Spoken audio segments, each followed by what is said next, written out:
Before this video starts, I just want to give a massive shout out to all my channel members. If you want to receive a shout out, then become a channel member today and you'll be shown on screen like all these other channel members here. Anyways, enjoy the video. In version 14.3, we got a whole new collab. This is with Baki Hanma, son of Ogre, and along with it comes brand new collab units.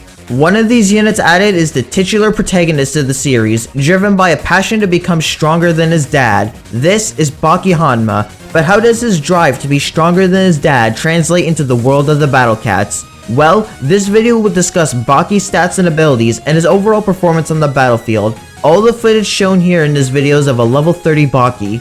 Baki has a wide range of abilities, which attempts to make him a jack of all trades generalist, but what does this kit look like? For his raw stats, he has 44,200 HP and deals 13,805 damage with 6.5k DPS. He has a range of 450, a cost of 4,650, and a cooldown of 77 seconds on top of 3 knockbacks. His abilities consist of a 75% chance to knock back Aku enemies, a 5% chance to crit, Z-Killer, a 30% chance to pierce shields, and is both slow and explosion immune.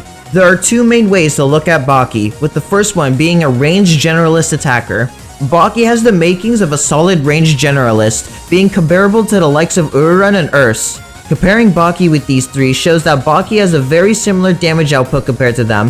However, Baki's similar DPS is made up by the fact that Baki attacks way faster than these two, while sacrificing damage per hit.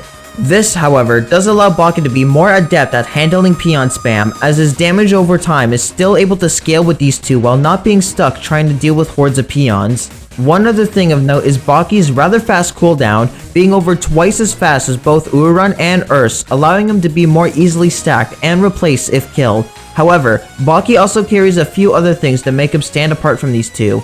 One of these being Z-Killer, which allows him to be used in a lot of zombie stages, as unlike Urarun or Urs, his Z-Kill ensures they can actually keep a zombie dead. His crit ability, while being able to double his damage and kill most metals, only has a 5% chance to activate. Without any additional abilities against metal enemies, his crit chance can really only be treated as a bonus to give him a quick boost in damage output, similar to Mighty Lord Gao. Last is his slow and explosion immunity. Slow immunity allows him to be a solid option for Dabu, as he has enough health to tank a Dabu hit and get back to kicking around Dabu, and even possibly scoring a Z-Kill if he can deal enough damage. Explosion immunity currently doesn't have a lot of applications, seeing as the ability is still rather new. As for the enemies that have it, one of the enemies that can cause them is locked behind 4-star restrictions, and even then he would just be killed immediately by Dr. Nova, and Bunaglios is not a good matchup. The only place that his explosion immunity can be used right now is against the Awakened Bahamut. His performance as a generalist is very comparable to Urarun and Urs. Any place where these two perform well, Baki will most likely perform just as well. This only highlights his generalist performance, however, as he also has a specialized use case against anti-Akus as a crowd controller. He has a 75% chance to knock him back and a 30% chance to instantly pierce shields. His rather high knockback chance is great at letting him keep more aggressive enemies like Akugori from truly securing a lot of ground, and is able to reposition beefier enemies that are hard to move, such as the Behemoth, to regain ground from them.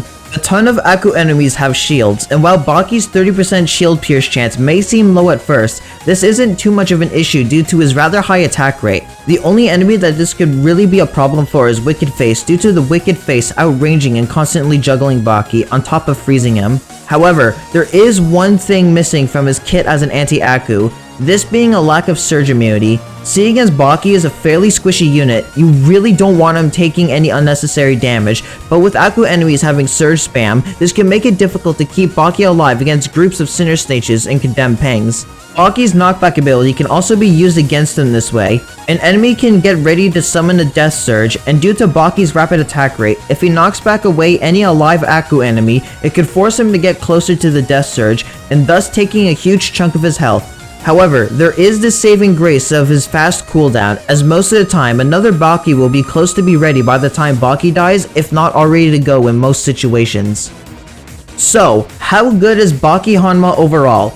As a generalist, his damage output is on par with the Beast Tamer twins, being able to deal solid damage over time. His extra abilities, mainly Z-Killer, helps expand his usage in a lot of stages. In any stage where Urarun and Urs work, he will too. As for his matchup against Aku, it's a mixed bag. His rapid attacks can easily keep enemies juggled for a while, and set attack rate lets him break shields easily.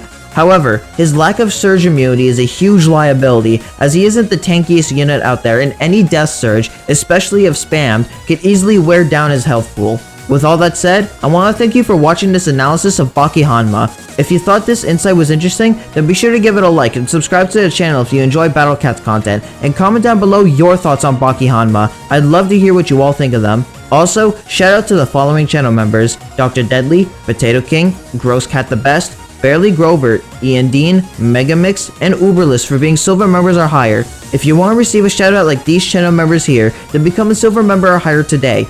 Becoming a channel member supports what I do in a way that helps keep the lights on, and channel members receive an exclusive role on my Discord server, for which you can find a link to in the description down below. Anyways, I hope you have a wonderful day.